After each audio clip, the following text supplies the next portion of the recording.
Hi guys, welcome to முப்படை training academy. So guys, நிறைய பேர் எனக்கு இன்ஸ்டாகிராமில் வந்து தொடர்ந்து மெசேஜ் அனுப்பிச்சிட்டு இருக்கீங்க. சார் எக்ஸாம் டேட்டே வரல, சார் டேட்டே வரல, எனக்கு ரொம்ப ஃப்ரஸ்ட்ரேஷனாக இருக்குது, படிக்கவே தோணலை, நான் ரொம்ப கஷ்டப்படுறேன், எனக்கு அந்த டேட் வராததுனால படிக்கிற இன்ட்ரெஸ்ட் போயிடுச்சு. ஸோ இந்த மாதிரி நிறைய பேர் நிறைய விஷயங்களை சொல்லியிருக்கீங்க. இப்போ நான் சொல்ல போகிறது TNUSRBPC 2023 மாணவர்களுக்கான 3 நல்ல விஷயங்களை சொல்ல போகிறேன். ஓகேவா? ஸோ இந்த 3 நல்ல விஷயங்களை தயவு செஞ்சு காது கொடுத்து கேளுங்க. உனக்கு எப்படி இன்ட்ரெஸ்ட் வரலனாலும் இதுக்கு மேலே நீ நல்லாவே உட்காந்து படிப்ப. ஸோ நல்லாவே உட்காந்து படிக்கிறதோடு மட்டும் இல்லாமல் அந்த காவலர் பதவியை அடையணுன்ற வெறியோட படிப்பேன். இந்த 3 விஷயம் தான். ஓகேவா? ஸோ இந்த 3 விஷயத்த நல்லாவே கை கொடுத்து கேளுங்க. ஸோ ஃபர்ஸ்ட், நான் கை கொடுக்க ரெடியா இருக்கேன். என் கையை பிடிச்சிட்டு மேலே வர நீங்க ரெடியா இருக்கீங்கன்னா சொல்லுங்க. என் கையை நான் தாராளமாக கொடுக்குறேன். கண்டிப்பா பிடிச்சிட்டு நீங்க மேலே வரணும், அதுதான் ஏன் ஆசை. ஆனா அந்த கையை நீங்க உதறிவிடும் பொழுது நான் எதுவும் பண்ண முடியாது இல்ல. ஸோ கை கொடுக்க நான் ரெடியா இருக்கேன், நீங்க பிடிச்சுக்க ரெடியான்னு கேட்டிருக்கேன். இதுதான் என்னுடைய முதல் கேள்வியே. கஷ்டம்ன்றது யாருக்கு தாமா இல்லை.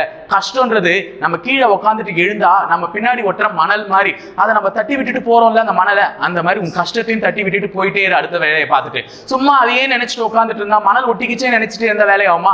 எழுந்த உடனே நம்ம தட்டுற மாதிரி அந்த கஷ்டத்தை தட்டி விட்டு போயிட்டே இருக்கணும். சும்மா அதையே நினைச்சிட்டு இருந்தோம்னா நம்ம பிட்டத்துல ஒட்டின இது மாதிரி தான் கஷ்டமும் நம்மளை துரத்திட்டே இருக்கும். ஸோ கஷ்டம்ன்றது நம்ம உட்காந்தா எழுந்துக்கிற மாதிரி தான். ஸோ நீ உட்காந்துட்டு இருக்க, உன்னை நான் இப்ப கை பிடிச்சி எழுப்புறதுக்கு கையை கொடுத்துட்டேன். நீ என் கையை பிடிச்சிட்டு மேலே ஏறி வர ரெடியா இருந்தா நான் உன்னை கைவிட ரெடியா இருக்க மாட்டேன். நான் உன்னை கைவிட மாட்டேன்னு சொல்ல வரேன். ஓகேவா? நான் உன்னை கைவிட மாட்டேன். நீ அதை கையை கெட்டியமா பிடிச்சிட்டு உன்னுடைய காவலர் பதவி அடைஞ்சுட்டு நீ விட்டுட்டு நீ போ. அதுக்கப்புறம் நீ என்னை கண்டுக்கலனா கூட பரவாயில்ல. ஆனா அது வரையும் நான் என்னோட துணையை நான் உனக்கு கொடுக்க ரெடியா இருக்கேன். நீ என்ன துணையா எடுத்துக்க ரெடியா இருந்தனா தயவு செஞ்சு நாங்க போடக்கூடிய பிசி அல்டிமேட் அந்த மாதிரி சில விஷயங்கள், முக்கியமான சில விஷயங்களை பத்தி கொஸ்டினரி செக்ஷன்ஸ் எல்லாம் போடுறோம்னா கவனி. அதுவே உன்னுடைய ரிவிஷனை பலப்படுத்தும். ஓகேவா? நீ படிச்சதை உன் மைண்டுக்கு திருப்பி எடுத்துட்டு வரும். படிச்சது மறந்துடுச்சான்னு ஒரு பயத்திலே சுத்திட்டு இருப்பல, அதெல்லாம் இனிமே உனக்கு இருக்கவே இருக்காது. அந்த வீடியோஸை பார்த்தாலே இதுக்கு நீங்க சப்போர்ட் பண்ணீங்கன்னா இந்த கை கொடுக்கறேன்னா பிடிச்சுக்க நீங்க ரெடியான்றது உங்களுக்கு இருக்கும். அதே மாதிரி ஒருத்தருடைய தாட்ஸ், ஒருத்தருடைய எண்ணங்கள் தான் என்னவா மாறும் அப்படின்னு பாத்தீங்கன்னா அவங்களுடைய எமோஷன்ஸா மாறும். அதாவது சில பேர் வேலைக்கு போயிட்டு இருப்பாங்க, குடும்ப சூழ்நிலைகளாலும் குடும்ப கஷ்டங்களாலும் சரி, சில நிர்பந்திக்கப்பட்ட கஷ்டங்களாலும் வேலைக்கு போயிட்டு இருப்பாங்க. வேலைக்கும் போயிட்டு இதுக்கும் படிக்க முடியாது. ஏன்னா அவங்களால அந்த சரிசமமா அந்த இதை வந்து பேலன்ஸ் பண்ண முடியாது.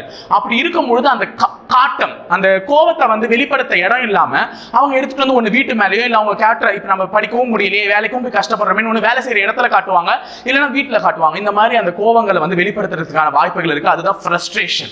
ரொம்ப வந்து ஃப்ரஸ்ட்ரேட் ஆகுறது. சோ எண்ணங்கள் உனக்கு கரெக்டா இருந்துச்சுன்னா, உன்னுடைய கோலை அடையணும்னு உனக்கு ஒரு எண்ணம் கரெக்டா இருந்துச்சுன்னா நீ யார் மேலேயும் கோவம்லாம் பட மாட்டேன். எனக்கு 1 மணி நேரம் கிடைச்சா கூட அதை நான் உருப்படியா ஒதுக்கி வச்சு படிப்பேன்னு சொல்லுவாங்க. சோ எண்ணங்கள் உங்களுக்கு யாரு, இப்ப நான் முழு நேரமா பிசிக்கு தான் சார் படிக்கிறேன், இல்ல சார் நான் வேலைக்கு போயிட்டே பிசிக்கு படிக்கிறேன், யாரா இருந்தாலும் அவர்களுடைய எண்ணங்கள் காவலர்கள் ஆவறதுன்னு தான். அதுதான் அவங்களுடைய எமோஷனா மாறும். காவலர் ஆகணும், காவலர் ஆகணும், காவலர் ஆகணும். நான் என்ன சொல்றேன், உன்னை ஒரு காக்கி சட்டையில ஒரு கண்ணாடி முன்னாடி போய் நின்று நீ ஒரு காக்கி சட்டையை போட்டுப்பார், அல்லது ஒரு காக்கி சட்டையே வாங்கி தைச்சு கூட போட்டுப்பார்.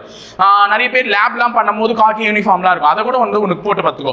போலீஸா இருந்தா எப்படி இருப்பேன், சூப்பரா இருப்பேன், அவ்வளவுதான். அதை மைண்ட் செட்ல ஏத்திக்கிட்டு படிக்க ஆரம்பி. உன்னுடைய எமோஷன்ஸ், உன்னுடைய எண்ணங்களே உன்னுடைய எமோஷன்ஸா மாறும். எண்ணம் போல் வாழ்க்கைன்னு சொல்லியிருக்காங்கல்ல, உன்னுடைய எண்ணங்கள் தான் உன்னுடைய எமோஷனா மாறும். அதுதான் உன்னுடைய நாளையில பழக்க வழக்கமா மாறும், பிஹேவியரா சேஞ்ச் ஆகும்னு சொல்றாங்க. அப்ப எந்த அளவுக்கு நீ எண்ணத்தை அந்த போலீஸ் வேலை மேல விதைச்சிருக்கியோ அது உனக்கு நாளையில பழக்க வழக்கமா மாறி, நீ படிக்கல அப்படின்னு உன் மூளையே சொன்னா கூட உன் மனசு நீ படிடா அப்படின்னு உன் மனசு வந்து உனக்கு சொல்லிடும். ஆக மொத்தத்துல நீ அதை வந்து பழக்கத்திலிருந்து அதை வழக்கமா மாத்தி படிக்க ஆரம்பிச்சிடுவேன். சோ எண்ணங்களை முதல்ல தெளிவா உன்னுடைய நேர்கோட்டிலவே எண்ணங்களை சிதற விடாத. அடுத்தது எலிஃபண்ட் மைண்ட் செட். இதுதான் கடைசியா நான் சொல்றேன். இந்த மைண்ட் செட்ல தான் பல மாணவர்கள் இருக்காங்க. என்ன அப்படின்னு பாத்தீங்கன்னா எலிஃபண்ட் மைண்ட் செட்னு ஒன்று இருக்கும். ஒருத்தர் வந்து ஜூவை சுத்தி பார்க்க போகும்போது யானையெல்லாம் வந்து என்ன பண்ணிருக்காங்க, ஒரு தின்னான ஒரு கயிறு தான், நல்ல ஒரு கயிறு, அந்த கயிறை வச்சு கட்டி வச்சிருந்தாங்க. அப்போ ஒருத்தருக்கு ரொம்ப டவுட், என்ன சார் இது, இந்த யானையை போயிட்டு இந்த கயிறை வச்சு கட்டுறீங்களே, யானை எவ்வளவு பெரிய வலிமையான விலங்கு, அதை அறுத்துட்டு போயிடும், யானைக்கும் தெரியும் உங்களுக்கும் தெரியுமே, இதை போய் கட்டினா யானை அடங்கிடுமா அப்படின்னு சொல்லிட்டு கேட்டிருக்காங்க. இல்ல சார், அது அப்படி கிடையாது. எலிஃபண்ட் மைண்ட் செட் பத்தி உங்களுக்கு ஒன்று தெரியாது. அது என்ன பண்ணும் அப்படின்னு பாத்தீங்கன்னா, அந்த கயிறு வந்து சின்ன வயசா இருக்கும் போது நாங்க கட்டி போட்டுருப்போம், அப்ப அதனால அறக்க முடியாது, அந்த கயிறை அறுத்துட்டு போக முடியாது. அதே மைண்ட் செட்டோடவே அது வளர்ந்துருச்சு. அதனாலதான் பெரிய யானையா மாறினதுக்கு அப்புறமா அந்த கயிறு அதை அறக்க முடியும்னு அதுக்கு தெரியாது. அந்த மைண்ட் செட் அது மாத்திக்கல.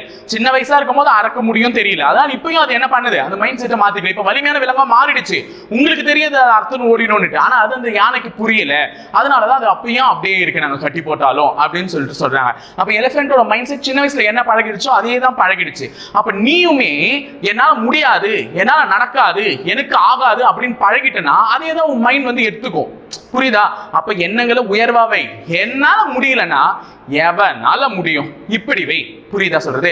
அப்ப கட் ஆஃப் 60க்கு மேல வருமா 65க்கு மேல வருமானா வைக்காத, நீ வைக்கிறது தான்டா கட் ஆஃப் அப்படின்னு முடிவுக்கு வா. உன்னை பார்த்தே கண்ணாடி முன்னாடி சொல்லிட்டு ஏய் நம்ம கட் ஆஃப் செட் பண்ணனா வேற எவன்டா செட் பண்ணுவான் அப்படின்ற மைண்ட் செட்டுக்கு வா. 67 நீ ஃபிக்ஸ் பண்ண கட் ஆஃப், உன்னை விட்டுட்டு வேற எவன் ஃபிக்ஸ் பண்றது? அதனால நல்லா படி. இதுக்கு மேல உட்காந்துட்டு எனக்கு பயமா இருக்கு, எனக்கு சோர்வா இருக்கு, எனக்கு படிக்க இன்ட்ரெஸ்ட் இல்லை, இதெல்லாம் சொல்ற வேலையை வச்சுக்காத. ஸோ எண்ணங்களை உயர்வா வச்சுக்கிட்டு நான் கை கொடுக்கவும் ரெடியா இருக்குன்னு சொல்லிட்டு என் கையை பிடிச்சி எத்தனை பேர் மேல வரீங்கன்றத கமெண்ட் பாக்ஸ்ல மறக்காம கமெண்ட் பண்ணிட்டு போங்க. உங்க கை ஒரு கை சிம்பிள் போடுங்க சார், நாங்க வரோம் சார் மேல அப்படின்னு சொல்லிட்டு. நான் அதை விட சந்தோஷப்படுறதுக்கு ஆள் இல்லை. எங்களுடைய சப்போர்ட்டையும் நாங்க தொடர்ந்து கொடுத்துக்கிட்டு இருக்கோம். கவனத்தை செதற விடாம வெற்றி பாதையை நோக்கிவே. இன்னும் 1 மாதம் தான் எக்ஸாம் டேட் வருவதற்கான வாய்ப்புகள் கூடிய விரைவில் வந்துடும். ஸோ எஸ்ஐயோட பிசிக்கல் முடிஞ்சவனை கூட வருவதற்கான வாய்ப்புகள் இருக்கு. ஸோ கோ ஃபார்வர்ட், படிக்கிறது நோக்கி மட்டுமே போ. கண்டிப்பா அந்த வேலை உனக்கு தான் காவலனே. பிசி மாணவர்கள் யாருமே தயவு செஞ்சு கவனத்தை சிதற விடாத. இறுதி கட்டம் கிளைமேக்ஸ் நோக்கி போயிட்டு இருக்கீங்க. இந்த கிளைமேக்ஸ்ல வந்து இது பண்ணீங்கன்னா படம் சொதப்பிடும், அவ்வளவுதான் சொல்ல முடியும். ஓகேவா? ஸோ கிளைமேக்ஸ்ல சொதப்பாம நல்லபடியா வெற்றியோடு முடியுங்க. வாழ்த்துக்கள் எல்லாருக்குமே. ஸோ இணைந்திருங்கள் காவலர்களை, தொடர்ந்து பயணிப்போம் முப்படை பயிற்சி மையத்துடன். நன்றி, வணக்கம்.